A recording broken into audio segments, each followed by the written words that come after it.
Hi everybody, welcome back to the Gallowgateshots YouTube channel. It's Scott and Deka here for a match review for the Everton game.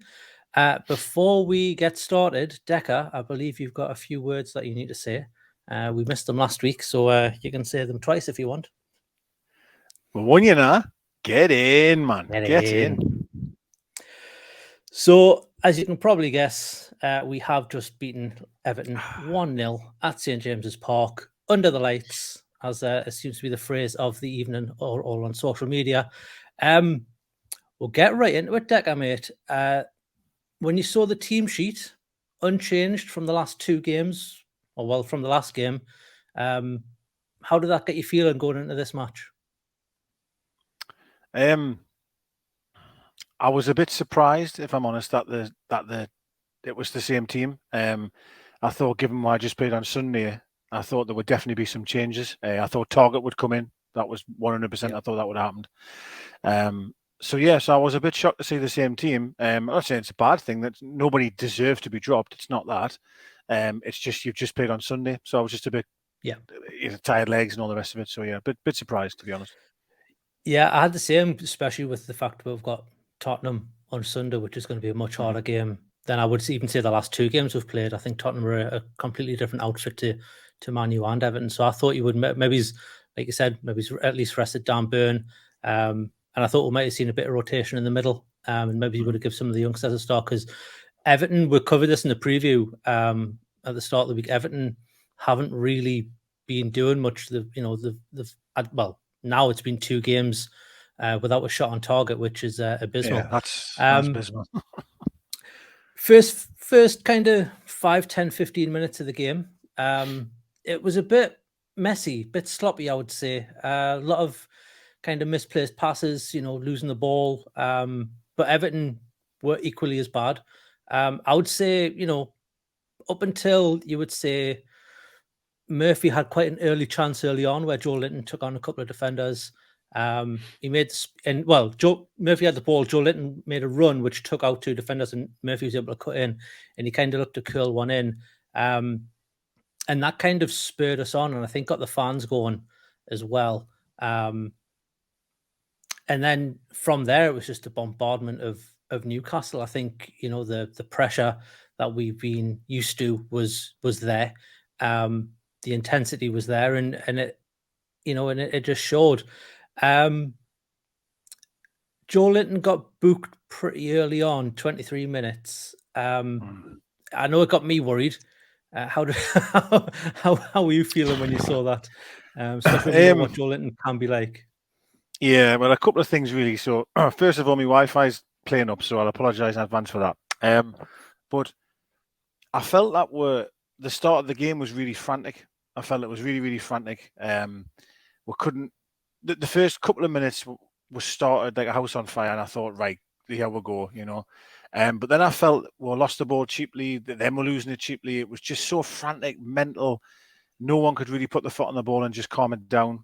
Then obviously, as you mentioned, Joe Linton. I actually didn't think Joe Linton. I don't think he played very well at all, if I'm being honest. He seemed to be giving the ball away a lot. And it's perhaps just, it's just an off day. I thought Man United was quite similar in his performance, just giving it away sloppily. He got booked. And I wouldn't say I was worried at the time, but I think what we're alluding to is what he pushed that player in the back or just ran into him. For me, that's a yellow card. I think he's very, very lucky to stay on the pitch. And no surprise he didn't come back out for the second half. So it was Yeah, he seemed also to take a little knock just before half time. They were saying on my commentary that he was down as the whistle blew, or he was limping. So maybe there's that as well. And Eddie Howe was like, "Wait, you're on a yellow. You should potentially have been sent off. So I'm going to take you off just to save you, just in case there is something with you whatever injury you had." They didn't really allude to it, but the referee seemed to let quite a few decisions go. I think there was one or two on both sides where you're thinking maybe he's Calvert-Lewin, especially that kind of early tackle on Bruno wasn't the nicest. I mean, it was from behind. It probably deserved a yellow, I would say. I don't think it's anything more than that, but you could see from the start that just took him out of the game.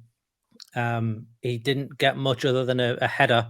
I think late in the first half.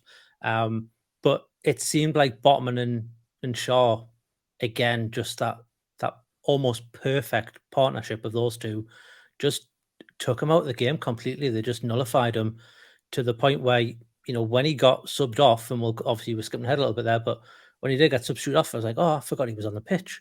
He just wasn't really, he wasn't doing much. And he's a good player. He's a very good player, him. He is. Yes, it was his first game back. Yeah, it was. And I looked at their front three and before kick-off, and I was thinking, there's goals there, or there's chances there. Ironically, you've just touched on it, that they haven't shot on target for the last two games, but when you look at that front three, they look dangerous. Like, there's some dangerous players there. I thought Botman was just unbelievable. Outstanding, Botman. I think I commented in the group when we were chatting. So calm on the ball, wins everything in the air, never seems to be rushed or in trouble. And equally, I have to give Shea an awful lot of credit as well, because I thought he was absolutely solid tonight as well. Listen, we've got the best defensive record in the Premier League, and that's something we're not used to, because we've never been able to defend, even when we were good. We couldn't defend. So this is really, really strange. But you can see from the transfers that he's done, how he's really built from the back, and he thought, if we can stop the goals going in, we've always got a chance, and it's just paying dividends now, because a few years ago we would have lost that game tonight, or certainly conceded, certainly. So yeah, we've come a long way. We've come a long way. Yes. He can pick a pass as well, can't he? He just seems to see gaps in the not only across the ground and not only short passes, but he can ping them cross field. I think just before the goal, and we'll come to that in a minute, he pinged a ball cross field to Trippier, and it was just pinpoint, just right at his feet where it landed, and you were just thinking, right, we've got another player who can play these worldy passes, and it just seems to come so easy to him, and you can just see them. But we'll come on to obviously the star of the show, if you want, the goal by Almiron. He doesn't do bad goals, does he? Oh, it's just I don't know what's going on, to be honest. I mean, that's worthy to win any game of football, that goal. I think I was just actually seeing Eddie Howe talking about it afterwards. He was being interviewed there, and they showed him the goal back, and he referenced what I thought at the time was, it was really nice to see so many people in and around the area. I think there was 5, maybe even 6 shirts. And for all I've criticised Joe Linton just before there, I thought he did very, very well on the goal, because he recycled the ball, found Bruno. And Bruno's pass is just, I mean, Almiron doesn't have to take a touch. The weight of the pass is so good. It allows him to take that. And obviously the technique and the fit is unbelievable, but the pass itself allows him to do that. Because if I'll reference Longstaff here, I think if Longstaff gives that ball to Almiron has to take a touch. It would be to his feet. It would have been to his feet, so he would have had it. The way it was just rolled to him, he allowed it to adjust his body, and my God, what a finish! What a finish! Almost like slow motion to me. It was almost like slow motion. It was. I initially, when I seen it, thought he'd hit it too high. But I knew it was going in because it was spoilt by the chats and the notifications from all the apps. So I knew a goal was coming because I was slightly delayed. But when I seen it, I was like, he's hit that quite high but he got some dip on it right at the end. And it doesn't matter how long your arms are as a goalkeeper, no one's saving that. Like it's just one of them you just got to chalk off as it's a great shot, and it's one of those unsavable moments. It is another contender for goal of the month, and probably another contender for goal of the season. I mean, he's got 2 or 3 now, I think. I know. It might just be 10 Miggy Almiron goals by the end of the season, which you've got to pick from, which will be nice. And then just after that as well, Bruno had a bit of a chance where the build-up play, I think we were all commenting just how nice the passing, moving, just everything just seemed to fall into play, and it was just that final bit where I think he took the shot and it skimmed just past Pickford's post. He hit it across the ground. He should probably score. He should have aimed for top corner. Yeah, I don't think he got the connection he was wanting. I think he didn't have a place in mind. I think he was just getting something on it. He probably should score, to be fair, but the play before it, I mean, there was back heels, there was flicks, there was movement off the ball. It was just so fast the play. They couldn't live with it. But yeah, it was an absolutely wonderful moment in the game. When that happened, I thought we're really going to take it to them now. I just thought it was going to be relentless. It didn't work out that way, but that particular move was just unbelievable. It almost opened the floodgates. I think it opened the game up a bit from Everton's standpoint. They couldn't just sit back and defend and maybe look to get us on the counter attack like how we've played over the years under previous regimes, and they've had to then work the ball and make space. And there was gaps appearing, and we were getting in. There was a few more chances in that end of the first half. Yeah, there was. There was a couple of good set pieces again. We Yes. seem to, I don't know what they're doing on the training ground, but they've seemed to found either someone or someone's found a book somewhere, and there's just so many, set piece routines, and it's just so nice to see because we've been so used to just, John Joe Shelby or whoever it was just pinging in a ball, Christian Atsu taking a corner and getting a nobody. Like it's just nice to see. One, we've got set piece takers who can deliver a ball, and it's not just first man all the time getting picked up. But two, there's so much variation that we're keeping everyone guessing, and no one knows what we're going to do, and not even us watching. And it's so entertaining. It's so exciting. I think there was a header by Dan Burn. It was just after that chance that Bruno had, where it was I think the corner didn't quite come off, but the cross afterwards, and he hit it across goal. And you're just thinking, if we get more set pieces in different games, and we probably should have done in that game, like we said, the referee did let a lot go. We could be 3-4-0 up here because our set pieces are just, they're otherworldly at the minute. It's hard to not be impressed because we're not used to them. We're just not used to them. Yeah, we've never seen that. No, it was normally the back in the day. I remember I was chipping at the back post of Williamson to head back across. It was always that same horrible tactic. Whereas now we're taking short ones, but there's a real plan of why it's short. There's a real. That's the thing. There's just a plan beforehand, and we've seen maybe 5, 6 now. I've never seen the same one repeated. No. And it is really, really impressive. Like as is so much that's going on at the minute. That's impressive. That's just one amazing thing that's been added. And I agree. I don't know if it's Howe coming up with these or if I've got someone else that's actually been employed as a set piece coordinator. I'm not sure, but it's incredible to watch though at times. Imagine someone just sitting on Football Manager with moving his pointers around and then seeing if it worked. It's nice though. Yeah. Everton had a penalty shout. Say a penalty shout. It was a dive. There was a coming together, but he was looking for the dive. He was looking for the foul. It was Gordon going in with Dan Burn. Dan Burn sticks his leg out, and Gordon just puts his leg into Dan Burn's leg. I think there's nothing that Dan Burn could do to stop that. He goes down. I think VAR look at it, and it's not looked at for very long, but there's a bit of handbags afterwards. I think Gordon says something to Trippier, and then Fabian Schär stupidly comes over and sticks his oar in. It's nice to see the players backing up their teammates. It's nice to see that, but I think both Gordon and Schär get a yellow card from that. I don't know if it did. What I was watching, there was nothing coming up for the cards, so you couldn't tell. You just saw the referee holding the card up, but you didn't know. But I think Trippier called Schär over so that the referee could give him the card because I think Schär had walked away by then. Is that something you like to see, or would you like the players to have a bit more self-control and maybe not going guns blazing and just take that kind of deep breath and get on with it? Well, I think professionally, I should say your second answer. Yeah, but who I am, I love to see the first. If I'm honest with you, because I did love it. I loved it when he just come charging in from nowhere and just start kicking off. Let's be fair, Gordon's a prick. Let's get that very, very clear. He is a diving prick. He dove there. Trippier, I don't know what obviously Trippier said. Maybe it didn't seem like he's having a go at him necessarily, but whatever he did say, Gordon didn't like at all. And I thought it was great that Schär came over and kicked off. But I think I feel like that could happen to Gordon every single game he plays. Getting people riled up because he's a bellend. There's just no doubt about it. And I'm hoping that VAR referees are cottoning onto that now because you're right, there was contact. In my opinion, that's never a penalty in a million years, but that's just going to keep happening more and more and more, I think, because of who he is. But the way he acted afterwards was just terrible. Like, and there was all kicking off. Wilson come running over. He was getting involved. Wilson loves a scrap, because he was arguing with them earlier on. But yeah, it was just. It's one of them though, isn't it? Like, if it got given, it would really piss you off, though, wouldn't it? Because he's clearly took a dive, and if he gets that decision, that's why he's doing it, because he thinks he's going to get it. Yeah, he's a prick, though. I really don't like him at all, at all.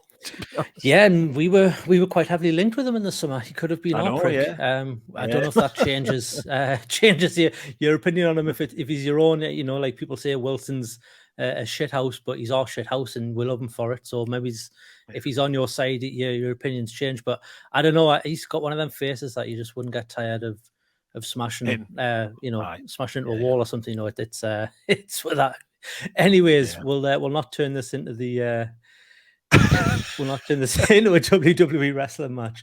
Second half comes along, and there's a change straight away. We've already talked about it a little bit. Joe Linton comes off for Joe Willock. Yep. He seemed to take a little while to get into the game, Willock, but he grew into it. And it seems to be his style. That seems to be him. Every time he's playing for Newcastle, he's a slow starter, but he does grow into it. And by the end, he had a couple of chances which maybe he should have at least taken one of them. I think one came up a bit too quickly. This is in the last 10 minutes. I think the ball came over and it ricocheted, and he's running as he hits it, and it just goes over. But just after that, he had another chance which he maybe should have buried. I think with Willock personally, I think Willock becomes better when the game's more stretched, because I think he's not the type. He's not really. I don't know. He doesn't really command the ball in midfield. He's not someone I think that can control the midfield like a Bruno can, for example. He's not a type of player. I feel Willock's best when the game is stretched. He's able to run with the ball and stretch his legs. And for all I know, he doesn't look the quickest.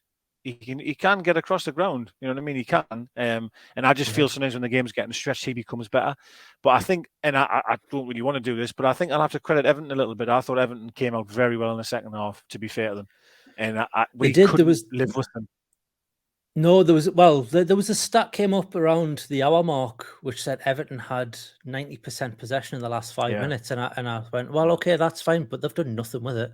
Nothing. You can have 90% possession, but you haven't took a shot. You haven't had a shot on target. I don't think that they got really outside of their own half. And whilst Everton, they seem to be a team that looks like they're doing all the right things, but they're just. In fact, it reminds us of us, maybe 3 seasons ago, where we could have the ball, but you'd get to that final third, and there'd just be nothing. Like you'd have nothing going on. I agree. It's surprising given the players that they've got. Given the probably one of England's centre forwards in Calvert-Lewin, although he did get taken off. And like I said, Iwobi looks threatening as well. You'd think they'd make more chances, but they just didn't. I did get the feeling that we were protecting the lead a bit too much in the second half, and I had that horrible feeling that if we don't get another goal, Everton are going to nick one, and it's going to be a horrible 1-1 draw. But it didn't seem to happen. No, I do agree though. I thought. I was getting the vibe that we were struggling to get on the ball and keep possession. So we then decided just to go into a bit of a shell and sit deep, which the old Newcastle, that would scare the life out of us because we cannot defend. Whereas I don't quite have that feeling now. I'm like, listen, everybody wants to be playing positive football on the front foot, but there is times in games where you've got to make sure that you're not vulnerable. And I felt we did that really well. For all it's not the prettiest to watch, it's doing a job, and they never looked like scoring, as you've mentioned. They didn't. And then I thought, as the second half went on, we were hurting them on the break. At times, we were. But I surprisingly, though, we couldn't get our foot on the ball. I didn't feel Bruno could really control the midfield. And I don't know if that's because of some of the... I mean, no offence to Murphy here and Longstaff, but I mean, I'm going to be really honest. There were shades in that game where we were playing with 9 men, it felt, if I'm being honest. The quality from them two in particular, I thought was really poor for long stretches of the game as well, not just moments. And it's difficult. It's just difficult, It is, and I think obviously, playing a game on Sunday, then having the midweek game, and then there's an eye on the game, at the weekend. Maybe there's been energy preserving, tactics there. We just seem to lose all our intensity for a good 15, 20 minutes of the second half. There just didn't seem to be anything until the substitutes came on. We took off Miggy and Murphy, and we brought on Fraser and Anderson, and it changed us, and it changed what we were doing, and that allowed, I think, Willock to get more into the game, because, like you said, he was picking the ball up and running with it, and that led to a chance by Trippier, where, well, it wasn't a chance by Trippier, but it should have been. I think he played the ball. It may have just been before the substitutes, but he played the ball to Almiron to take the shot, and you're just thinking, you've got a right foot on you, like just curl that in the top corner. You've got the ability to do it.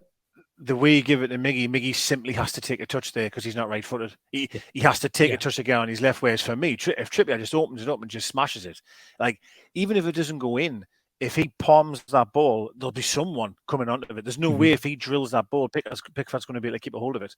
So I was begging him to shoot when the ball came across. Like, yeah, it's one of those where, I think even if Trippier looks back on it, you'd be like, oh, I should have buried that one, like Gallagher end up. I should have buried that. I scored against him last season. I need to score against him again this season. And then I think we did get a corner from that, or just after that we got a corner, and the ball comes over, and it was just before those substitutes were made. He saw Fabian Schär try and keep the ball in play, and he seemed to pull something which halted the substitutes. I think everyone was thinking, oh, we're going to see either Lascelles or Matt Targett come on, and it didn't happen. Schär was able to continue. I'm surprised we saw Dan Burn last the full 90, because he tends to bring on Targett in the final stages as Dan Burn gets a bit more tired and a bit more leggy. But I think what happened is Everton had switched their wingers, so Gordon was on the right now, so he was going up against Trippier, who had him all day. Like, Trippier was okay, and he brought on Anderson to cover, he was doing that quite well as well. I thought Anderson, he had a bit of a scatty start. He's trying a bit too hard, understandable, but he grew into it, and he had that chance at the end where you're thinking, if you hit that first time, that's your first senior goal at the Gallagher end. That's a dream for any young lad in Newcastle. But he did well. I'm a massive fan of his. I'm a massive fan of his, Anderson's. I think definitely when he first come on, his legs were going 10,000 miles faster than his brain. Because he won the ball and he beat a man, and then he went behind him, then he was chasing after it, and he won it back, and he got fouled. But you can see that he's got talent. He's gifted. You can see that when he gets the ball. I mean, I think the one you're referencing, that was a wonderful first touch. I don't know who was it, Fraser that played him in. What a first touch at it. It was just like glue.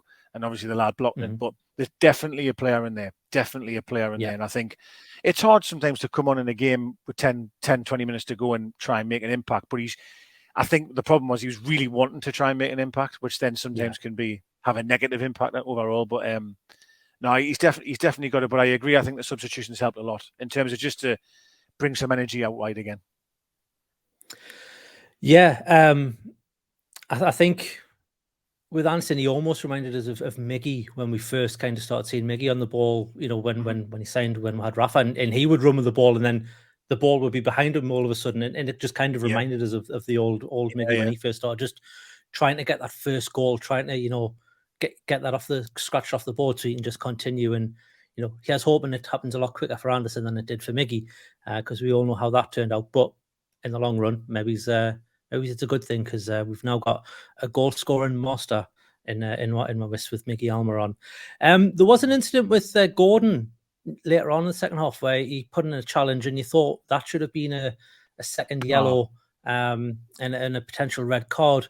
But again, the referee let it go. That was on Anderson. Was it? Yeah, there was on Anderson.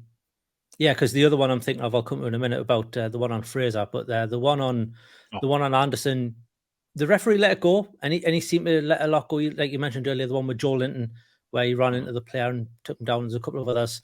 Were you surprised in that game that there wasn't a red card? Because there seemed to be a lot of dirty play from Everton towards the end.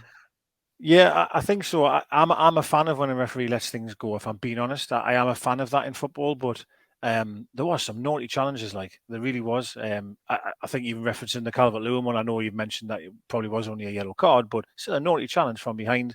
Yeah. The Tarkowski one on Fraser's a shocker. It's a shocker, that challenge. Yeah.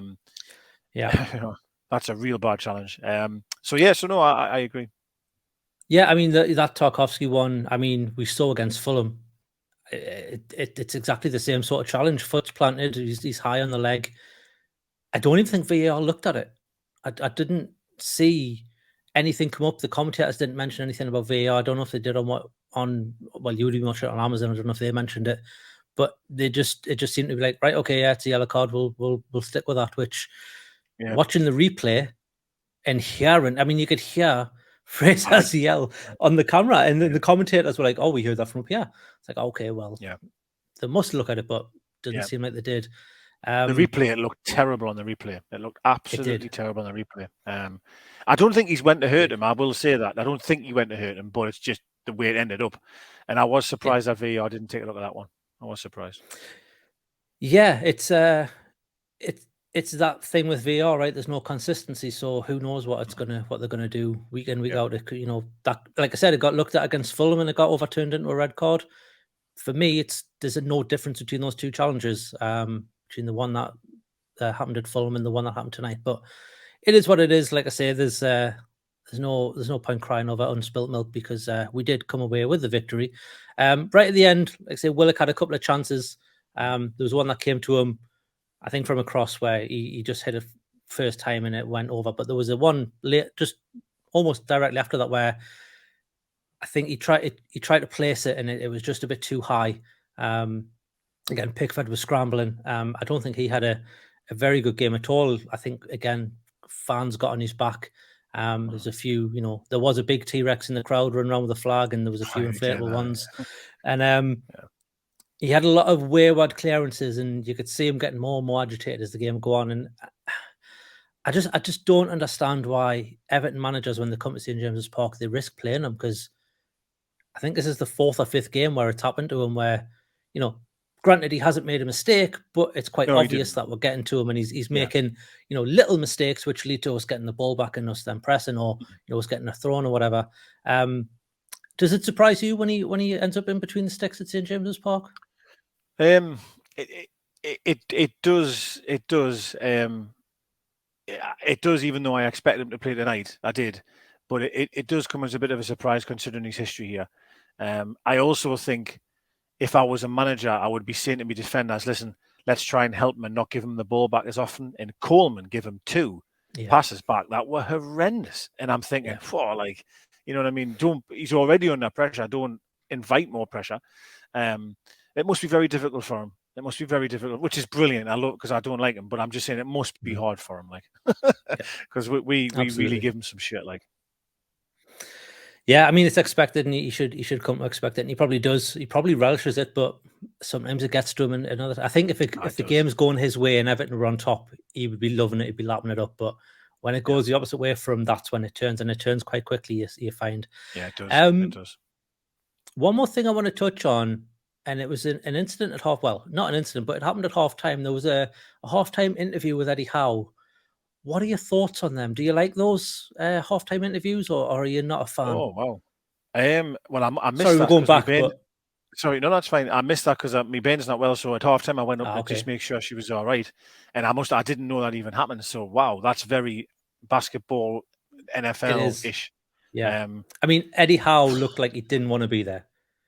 They were asking him questions just like, I just want to get out. Just leave us alone. Like, okay, I'll answer you 2 questions because I'm probably contractually obliged to do so. But just get lost, man. I'm trying to get on the touchline, and you could then see when when Willock was being brought on, he was walking up the side. You could just see him just like, what have I just been doing there? Like, what's going on? So I think that might be an Amazon thing, because I've never seen it on any other never Premier League broadcast that I've seen, but it was broadcast on what I was watching as well. So I've heard that I didn't like it. I've heard it's something that they were trying to bring in. I've heard they were trying to do that halftime interviews with the manager, but it's for me, I don't think it needs to be done. Like, I really don't. No, but they didn't speak to Lampard. Like, it was only Eddie Howe, so it wasn't like they did both of them and then You know, they got on with it, and it was right. Like the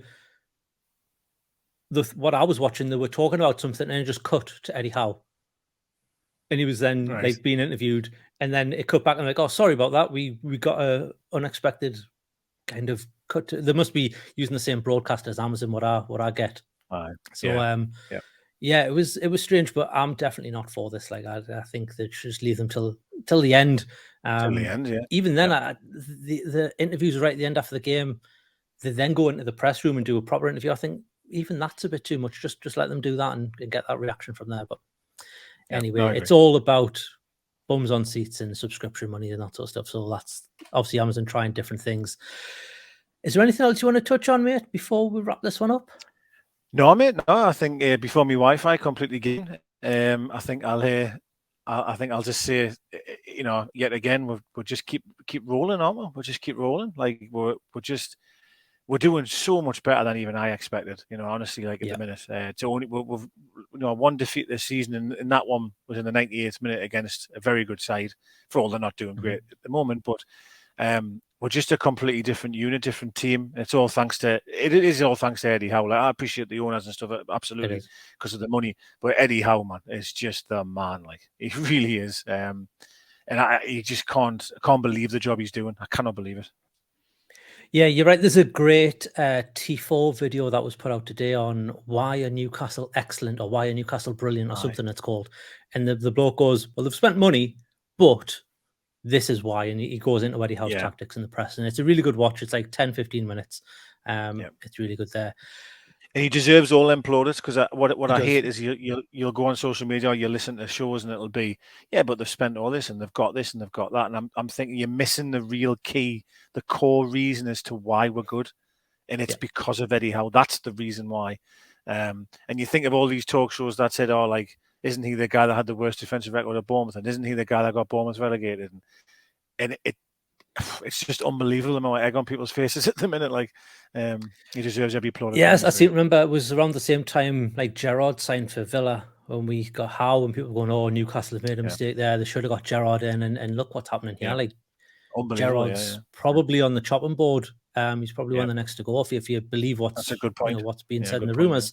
And Eddie Howe is far from it, and he's got himself a new contract at the start of the season, and you can tell the owners really appreciate him as well by the way they speak about him, and you very rarely hear that from owners, other than when it's like we back our manager, the board backs the manager, and they're normally fired the next day or something like that. So it's good to see. But we'll wrap it up there, mate. Cool. It's been a good one. It was a horrible last 10, 15 minutes to watch because I had a sneaky feeling Everton were going to nick something and have that one shot, one goal, but it didn't happen.